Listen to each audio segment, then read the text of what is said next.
There comes a moment in life, quiet, unannounced, when everything feels strangely distant. You still show up to your routines, you still smile in conversations, but something inside you has shifted. The things that once made you feel alive now feel like echoes. The urgency is gone, the thrill is gone. Even your reflection in the mirror feels unfamiliar, like you've been playing a role that no longer belongs to you. It's subtle, but it's undeniable. And in this space, doubt creeps in. You start asking, am I drifting? Am I falling behind? What is happening to me? Carl Jung would say, this is not a collapse, this is the soul waking up. The beginning of transformation rarely arrives with applause. It comes in the form of restlessness, silence, a strange disconnection from the life you carefully built. But this is not a mistake, this is a signal. Jung believed that the path to wholeness, the path of individuation, doesn't unfold in straight lines. It doesn't speak through logic or loud certainty. It says in paradox, in dreams, in symbols. It speaks in the ache that has no name, the stillness that feels hollow yet sacred, and the pull to step away from what no longer resonates, even if you can't yet see what's next. What you're experiencing isn't confusion, it's initiation, a rite of passage that begins not with answers, but with an unraveling. This is the sacred threshold, the space between the fading old identity and the new self quietly preparing to emerge. And while it may feel like a detour, it's the most direct route to becoming who you truly are. The discomfort, the disorientation, the pull to withdraw are not signs you're broken. They are signs you're aligning. You're being called to a more profound honesty. It is one that no longer depends on titles, applause, or roles to feel real. This phase of life often begins in midlife, when the outer achievements start to feel like empty shells. But this can happen at any age, when you start to ask, is this me? And once that question arises, something irreversible begins, a longing for truth over performance, meaning over motion, depth over distraction. So if your life feels quieter, slower, even lonelier lately, take heart. You are not falling behind. You are falling inward. You are not lost. You are being summoned. This is the journey Carl Jung spoke of, the spiral path back to the self. And while it may not come with instructions, it always comes with signs. You have to learn how to recognize them. Because the path is not always visible, but it is always felt. And if you're feeling it now, don't run, don't try to fix it, just listen. You're not ending, you're becoming, and the becoming has already begun. It often begins in the middle of an ordinary day. You're standing in the kitchen, pouring coffee, or driving to work with the same playlist you've heard 100 times. But this time, it hits differently. A wave of pressure builds in your chest. Your breath shortens. Your mind races with unfinished to-do lists and silent worries. And yet, underneath it all is a haunting question you can't ignore anymore. Why does everything feel so heavy when nothing has changed? Take Anna, for example. She's 42, a devoted mother, a high-performing manager, someone everyone relies on. From the outside, her life looks like a success story. But inside, she's unraveling. Every morning she wakes up with a weight she can't name. She moves through her day like an actor hitting the right marks, saying the right lines, smiling at the right moments. But nothing touches her anymore. Her job, once a source of pride, now feels like a script written by someone else. Her marriage runs on autopilot. Her laughter feels borrowed. Even her reflection seems like a stranger wearing her life. No one sees that Anna cries in her car during lunch breaks, not because anything is wrong, but because nothing feels deeply right. She scrolls through her phone at night, searching for anything that might remind her what aliveness feels like. But all she finds is noise. Even joy feels muted. She's not in crisis, she's in transition, but she doesn't know that yet. Carl Jung called this moment enantiodromia, when a life built on one extreme begins to swing toward its opposite. This shift pulls you inward if you've lived your life for others. If you've built yourself around control, this shift invites surrender. And it doesn't arrive with permission. It comes with pressure. A pressure that builds inside your chest and steals your appetite for the familiar. This is not burnout. This is not failure. This is your soul whispering that the story you've been living is too small for the truth of who you are becoming. The life you once built was not wrong, it was just incomplete.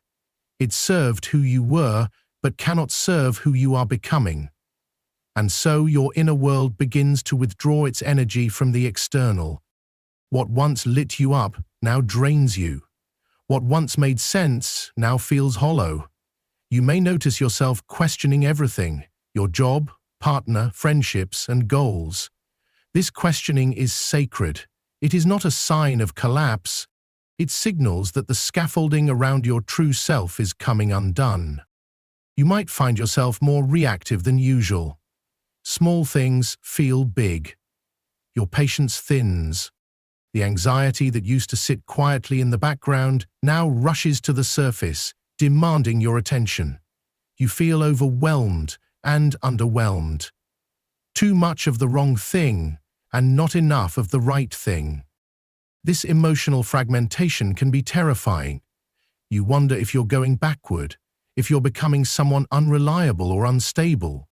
But you are not breaking down, you are breaking open. The self you constructed, the one who kept it all together, is no longer enough to contain your emerging truth. And while the ego clings to structure, the soul seeks spaciousness. So the unraveling begins, not to destroy, but to rebuild. Not to erase who you were, but to expand who you are. If you feel this discontent rising, don't numb it. Please don't rush to fix it with new goals or distractions. Let it rise. Let it speak. Sit with it, like an old friend who has come bearing the truth. Let the ache guide you inward. Because when the life you built no longer feeds you, it's not a mistake, it's a message. You are not losing your life, you are being asked to grow out of it.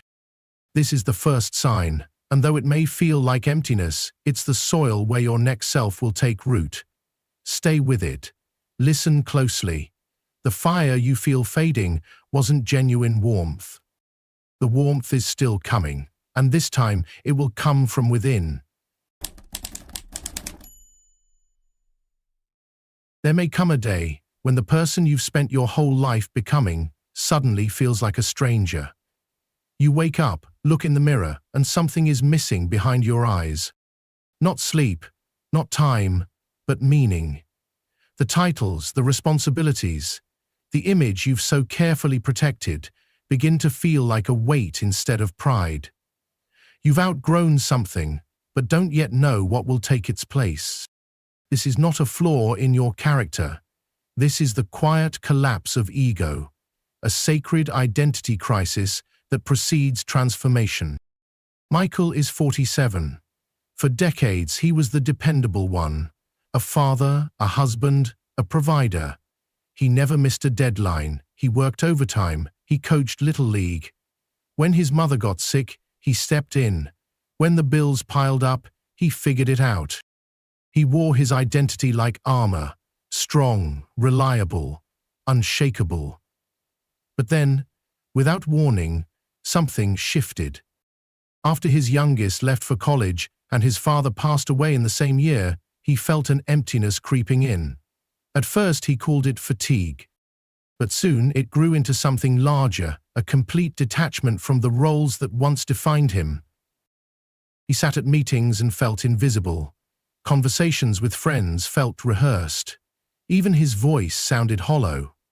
One night, while driving home from work, Michael pulled over and wept for reasons he couldn't explain.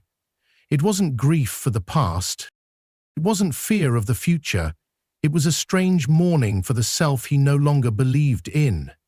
The man who had held everything together for so long no longer felt real. Carl Jung taught that the ego is not the enemy, but it is not the whole story. The ego builds a sense of self, often based on what the world needs from us. Eventually, however, that scaffolding must crack to let the deeper self emerge. When your soul wants to evolve, it will begin to loosen your attachment to the identity you built around survival, expectation, or duty. This ego collapse does not happen loudly. It happens quietly, with questions that haunt you at 3 a.m. It occurs in the silence after applause, in the loneliness that follows praise. It happens when you realize that the life you created has no space for the you that is trying to be born.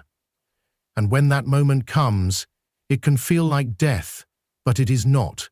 It is a sacred disintegration. You may find yourself acting out of character and saying no when you used to say yes, canceling plans, and pulling back from people who once defined your world. You may even panic. Who am I without being needed? Who am I without productivity? Who am I without their approval? These questions are not evidence of a breakdown. They are evidence of awakening. The truth is, you've never stopped being you. You've only stopped abandoning yourself for the sake of the mask. This unraveling may be terrifying. You might grieve the person you were. But beneath that grief is a quiet, luminous truth. You are finally becoming the person you were before the world told you who to be. That clarity doesn't come all at once. It comes in fragments. It comes in tears you can't explain, and long walks where your thoughts dissolve into stillness. It comes when you begin to choose peace over performance. The roles you've outgrown are not wasted years, they were sacred chapters, but they are no longer the whole story. Healing begins when you stop forcing yourself to fit into a version of life that no longer fits your soul. You don't have to burn it all down. You have to stop pretending that it nourishes you. Don't run if you feel this stirring, or think your old identity softens. Don't run. Let it fall. Let the applause fade. Let the masks rest. You are not disappearing. You are shedding. And beneath what is falling away, a more profound truth is rising. One that doesn't need performance to feel worthy. One that doesn't need titles to feel whole. One that finally feels like home. It can feel unclear at first, how the world begins to lose its color, even when your eyes are wide open. You go to the same job, sit at the same table, and talk to the same people, but the energy has changed. Or more truthfully, you have changed. What once felt meaningful now feels mechanical. You smile, but it doesn't quite reach your eyes. You laugh, but the sound feels borrowed, and for the first time in a long time, you wonder if you're living in a life that no longer reflects the person you're becoming. This realization crept in slowly for Dana, a 39-year-old elementary school teacher. She had always loved her students, her routines, and her neatly arranged classroom filled with art and alphabet letters. She was admired for her kindness and praised for her patience. But after going through a season of deep inner healing, through therapy, journaling, and reconnecting with her creative passions, something began to shift. The stories she read to children started feeling shallow. The teacher's lounge conversations felt distant. Even friendships she'd held dear now felt out of rhythm. She wasn't angry or bitter. She was not the same. The misalignment didn't happen overnight. It showed up in small, undeniable ways. A desire to spend more time alone, a disinterest in small talk, an urge to write poetry instead of lesson plans. She still loved her students, but something more profound was calling her. At first, she tried to push it down, assuming she was tired. But the more she ignored the feeling, the heavier it became. Eventually, she realized it wasn't burnout, it was evolution. Carl Jung spoke of the symbolic fracture that occurs when the unconscious begins to emerge. The outer world, once a mirror, starts to distort. The reality around you no longer holds your reflection. It feels like you're watching your life from behind glass, present but not fully here. This dissonance is not dysfunction. It is the soul's way of making space for truth. The world no longer feels like it fits because you are no longer trying to fit into it. And that is a decisive, life-affirming shift. When you notice this disconnect, it's easy to question yourself. Am I becoming too sensitive? Am I withdrawing? Am I giving up on everything? But these questions often come from the ego's fear of change. In truth, you're not disconnecting from life. You're reconnecting with your life. You're starting to see through the roles, the expectations, and the performances that once kept you on autopilot. You're starting to notice what feels real and what feels rehearsed. You're beginning to understand that truth isn't always loud. Sometimes it arrives as quiet clarity in a noisy room. This is the moment when healing begins to bear fruit. You start choosing authenticity over comfort, silence over surface-level chatter, which means over maintenance. You realize you no longer want to fit in, where your soul feels unsafe. That realization doesn't make you selfish. It makes you whole. Dana eventually made a choice. She didn't quit everything overnight. Instead, she started a blog on the side, sharing stories of emotional resilience, creativity, and her transformation. Her evenings became sacred time for writing and solitude. She didn't abandon her life. She reoriented it. And as she followed her resonance, her world slowly began to reflect her again. She met new friends, like-minded souls on similar paths. She brought more presence into her classroom, reading stories with deeper themes and inviting her students to explore their creativity. She stopped performing and started living from a place of truth. You can do the same. You don't have to burn your life down to become who you are. You have to stop pretending it still fits if it doesn't. The disconnect is not a problem. It is a portal, a space between the person you were and the person you are becoming. When the outer world no longer mirrors the inner, it is not a sign that you're lost. It is a sign that you're being found. So, if you feel out of sync, misaligned, or invisible in your current life, listen to that feeling. Don't numb it. Don't shrink for the sake of harmony. Let it guide you. Let it show you what is ready to be released and what is waiting to be born. Because behind the veil of misalignment, your soul is quietly building a life that finally reflects the truth of who you are. It often begins with a whisper you've ignored for years, not because you didn't hear it, but because it didn't come dressed in logic. It was too quiet, strange, and soft to make sense in a world that values certainty.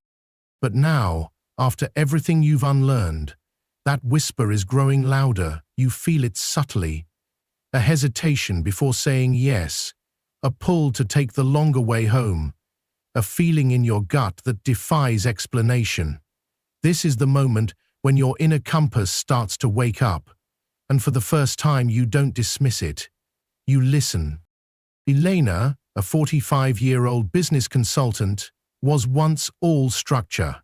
Her life was built on calendars, spreadsheets, and perfect presentations. She succeeded because she was organized, logical, and always in control. But something shifted after a meditation retreat she almost cancelled. She couldn't justify going. Too many deadlines. Too many reasons to stay. But her body felt something she couldn't explain. A pull, a quiet insistence. She went. Nothing dramatic happened there. No breakdowns, no revelations. Just a quiet walk at sunrise and a sudden, overwhelming sense that something in her life was too loud, rigid, and disconnected. For the first time in years, she felt silence that didn't demand anything from her. And in that silence, she heard herself again. When she returned home, her choices changed. She began waking up without alarms, letting her body decide. She stopped responding to emails immediately. She lit candles in the evening without needing a reason. She began journaling, not about her schedule, but about her dreams, about images that came to her without context. Her routines slowed, her wardrobe softened. Her smile became less rehearsed. Something in her had shifted from control to connection. Carl Jung called this living symbolic. It means your life stops being a performance and starts becoming a response to what feels real. You no longer move forward just because you should. You begin listening for what resonates. A phrase in a book, a moment of stillness, a gut feeling you can't trace. These are not random. They are part of a deeper dialogue with your soul. This doesn't mean abandoning structure. It means no longer being ruled by it. You stop obsessing over what's next and start honoring what's now. You realize your body holds wisdom your mind can't always explain. You walk slower, you breathe deeper, you find meaning in places you used to rush past. Your intuition becomes your new GPS, not flawless, but deeply aligned. Eleanor didn't overhaul her entire life. She began with one decision: to trust her instincts. Over time, she scaled back her hours. She started hosting creative workshops for women who were tired of living in their heads like her. She didn't have a 5-year plan, but she had something more powerful: a sense of peace. She was no longer achieving approval. She was living for the truth. And you can too. Start with what stirs you. Light the candle for no reason. Walk without knowing where you're going. Listen to what feels alive instead of what sounds logical. You are not drifting. You are reorienting to something ancient inside you. Something that doesn't speak in deadlines but in direction. Something that doesn't beg for validation but quietly knows. The world may never applaud these choices, but your soul will. Every time you trust what cannot be explained, you take another step toward a life that belongs to you. Let intuition lead. It already knows the way. Sometimes the deepest turning point does not come with fireworks. It comes in the form of stillness that no longer feels like loneliness. It arrives in the quiet moment. You realize that something inside you has changed, not through force, but through surrender. The questions that once haunted you begin to soften. You are not rushing to fix or prove or earn anything anymore. You are here, breathing differently, listening more gently, and feeling safe in your presence for the first time. This is the moment when the deepest self begins to awaken. For Jordan, a 51-year-old architect who spent decades building cities, it was a moment in the garden that changed everything. After a health scare forced him to take leave from his demanding career, he found himself sitting in the backyard one morning, surrounded by things he had long ignored: birdsong, soil texture, and the way the sunlight moved through trees. He sat there for hours, not because he was avoiding work, but because something within him had no desire to move. For the first time in years, he felt his breath instead of managing it. He wasn't chasing time, he was inhabiting it. That day, Jordan didn't return to the blueprint on his desk. He picked up a pencil and drew a single oak leaf. One line, then another. Not for a project, not for a deadline, but because something inside wanted to speak in simplicity. He said, "That was the first moment I felt at home inside myself." It was not dramatic, but it was sacred.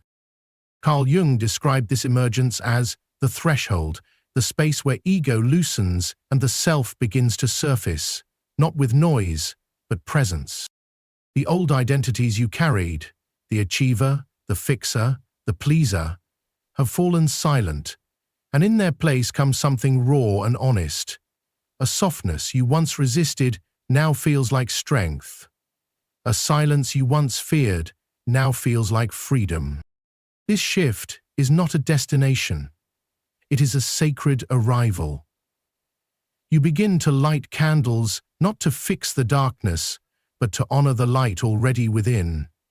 You write not to impress or analyze, but to feel your soul stretch across the page.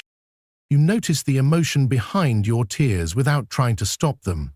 Your emotional landscape deepens, not in chaos, but in clarity. You start saying things like, "I don't know, but I trust," and you mean it. Your rhythm changes.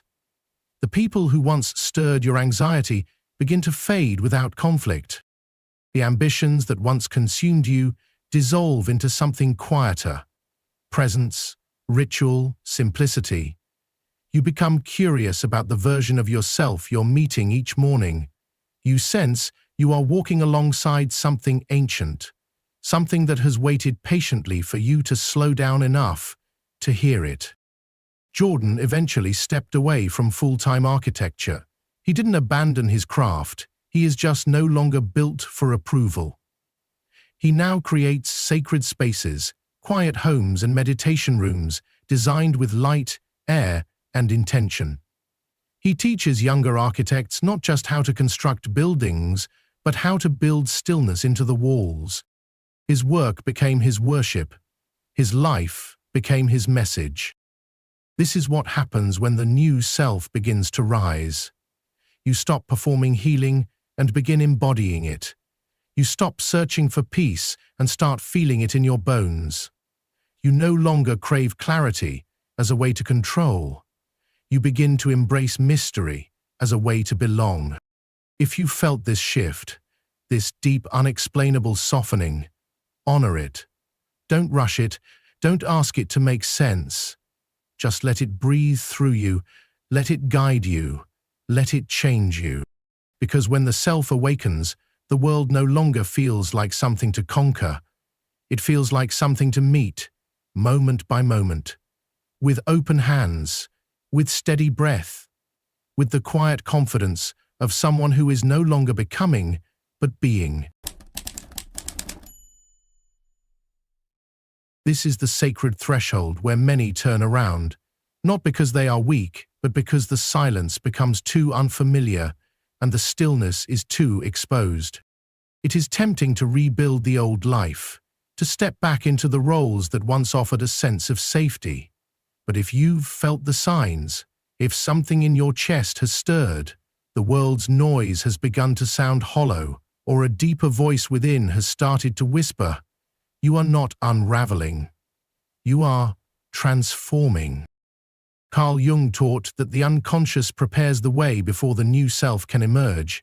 It begins in subtle fractures, in the ache of misalignment, in the beauty of no longer fitting where you once belonged. These are not signs that you're lost. They are evidence that your soul is clearing space.